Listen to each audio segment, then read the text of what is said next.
Episode 8. If at first you don't succeed, try something else. My educational history has been serpentine. I started my college career convinced I wanted to be a high school teacher. Shout out to Mr. Akins, Mr. O'Brien, and Mr. Sullivan for the inspiration there. It wasn't long, however, until I realized I wanted to think bigger, air quotes. So I pivoted to English Lit with the goal of sailing through a PhD and becoming a college professor. Well, that took a bit of a turn too when I realized that I also wanted to study theology, and maybe I wanted to write literature, not be a teacher of literature. So the PhD in Lit became an MFA in creative writing, supplemented by, an easy breezy PhD in biblical studies. This was the last of my eureka moments in college, with graduation right around the corner. I felt there was this need, this pressing urgency to pick a path and stick to it. So I did. I put all of my energy into applying to MFA programs in poetry. I even consulted with an eminent creative writing professor on campus to help me assemble my application portfolio. He didn't think much of it, but I'll save that lesson learned for another podcast episode. I suppose you can guess what happened? Another pivot. Though this one was not of my own doing. You see, I was soundly rejected by all 5 MFA programs I applied to within a matter of weeks. It was a gut punch. And it never really occurred to me that my straight A's and academic prowess would automatically lead to a flood of rejection letters. So, tail between my legs, I decided to head home and reconsider my options. I worked part-time at banks while I pored over theological tomes, both ones largely reserved for academics and then others designed for public consumption. And I loved it all, which gave me some hope. At least that PhD in biblical studies was still a go. So I applied to grad school for theology, creative writing, still an interest of mine, would have to wait. And lo and behold, I was accepted. Now fast forward about 9 months, and my taste for academia was already becoming soured. I saw the unsavory backstage squabbling and politicking that just didn't sit well with me. I felt a crisis of conscience coming on, so I pivoted again. What can I do that allows me to give back to people, to make them happy and see success quickly without a lot of red tape nonsense? That question played over and over again in my mind as that first year of graduate school came to a close. The answer came, and it was surprisingly timely. Cooking. During my 9 months in grad school, I spent a fair amount of my time cooking, eating, thinking about food, and in fact, I became a mainstay in the apartment upstairs. I would often show up unannounced in the afternoons and offer to bake something, anything, using whatever I could find in the pantry. It became kind of a tradition, and I have a Nutella tort named after me owing to these daily baking adventures. When I told my fellow classmates I was moving on, exchanging the Bible for cutlery, they cocked their heads. Why? Are you doing poorly? Are you struggling? Aren't you going to finish your degree? I wasn't struggling. I wasn't doing poorly, but no, it wasn't hitting. It didn't feel right. Now, nobody quite understood, but they obliged and reminded me many, many times that my credits were good for 10 years if I wanted to come back and finish that degree. And so my next unexpected chapter, Johnson & Wales. It wasn't long in that program before I realized that I would make a terrible chef. Still, I finished the program and tried to find a job that made the most of my mishmashed education, my background in writing and literature and theology, culinary arts.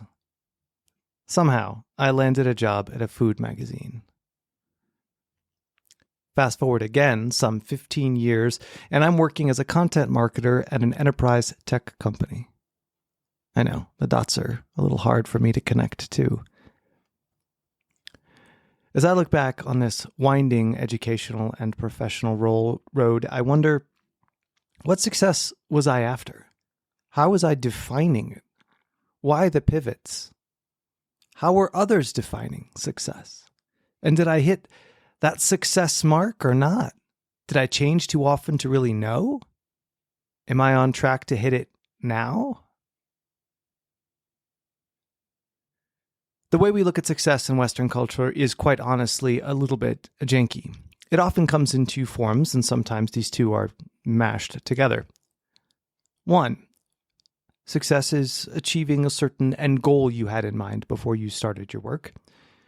And or, the definition of success is inherited, often instilled by parents, friends, community, society. Now, I've struggled with both of these my entire life.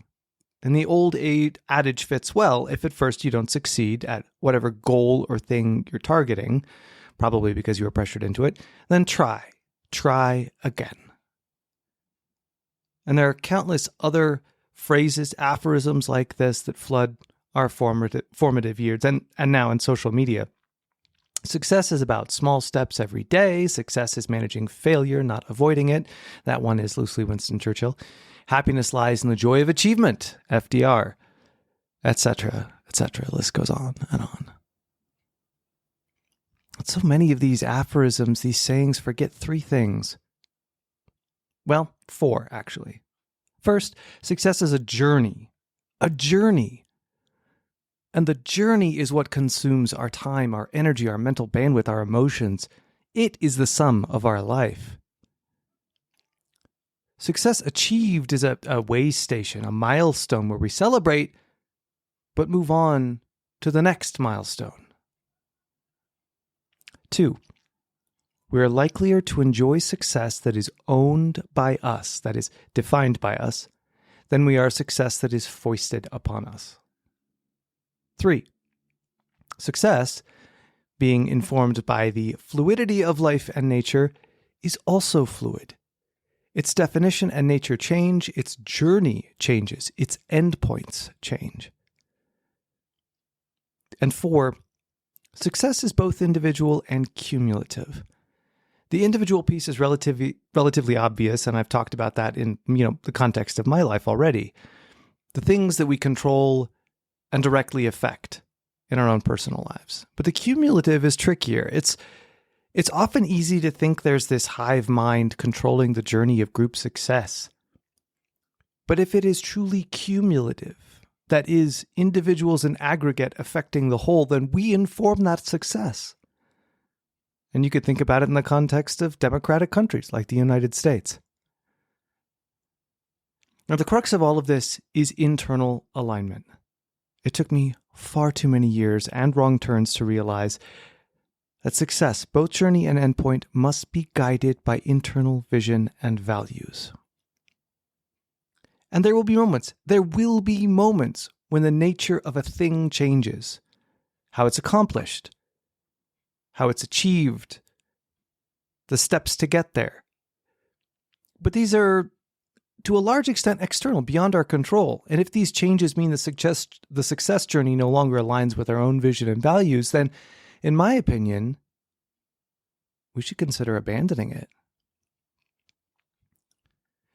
And don't get me wrong, it's easy to get caught up in tools of external validation, following the idea of success set by family, friends, society. And beyond that, clinging to tangible, quantifiable measures of success. Money earned, titles achieved, goods owned. But the desire for these things, the reason we cling to them, is really pretty basic. It's to belong.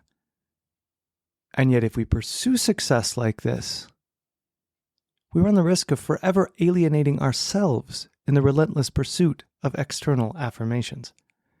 We run the risk of forgetting who we are. And if we forget who we are, how do we have genuine relationships, which, by the way, all of us crave? How do we connect, bond, relate? And how can we know if our lives, by our own measure, are successful? All of this is easy to say. It requires so much conscious effort to live out, at least for me. So I ask myself regularly, am I doing this success thing because I value the journey, because it feeds my soul and makes me happy, or because it is what I have always been taught is the way to do things? It is the success that I need to strive for. Id est, is it the way society is telling me to live my life? And of course, that has me rethinking the age-old aphorism that got all this started. If at first you don't succeed, try again. Try? Yes. Trying is good. But be sure to take a beat between those way stations, between those milestones. Maybe many beats. Reflect on what the success journey has looked like to that point. Where is it not lining up with the core of who you are? Where is it? Do you need to make changes? Do you need to pivot? The kind of clarity that comes from that self-reflection is unfortunately dangerously scarce. And for many, myself included, even now, painfully elusive. But that's exactly why it's so important.